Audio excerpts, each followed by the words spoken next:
সবার সামনে মাঝে মাঝে স্বামী স্ত্রীর প্রশংসা করবেন, তার ভালো দিকগুলো বলবেন। এতে তার আত্মবিশ্বাস এবং আপনার প্রতি শ্রদ্ধাবোধ বাড়বে। আর যদি তিনি ভুল করেন, সেটা ব্যক্তিগতভাবে শান্তভাবে বোঝাবেন, যাতে তার সম্মান ঠিক থাকে।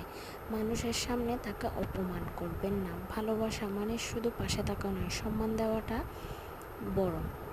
আসলে এই কথাটা কথাটা কত গুরুত্বপূর্ণ সেটা একটা বিবাহিত ছেলে বা বিবাহিত মেয়ে বুঝতে পারবেন।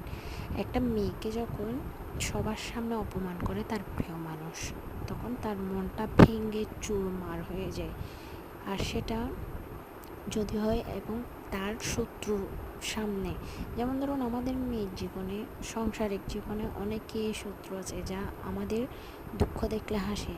তাদের সামনে যদি আপনার স্বামী আপনাকে বকা দেয়, তখন তো নিজে বেঁচে থাকাটাই অপরাধ মনে হবে। তাই বলি, ভাইদেরকে সংসার সুখে হতে হলে না রমণীকে খুশি করতে হবে, তাইলে না সংসারটা সুখী হবে। অনেকেই বুঝে না সেটা।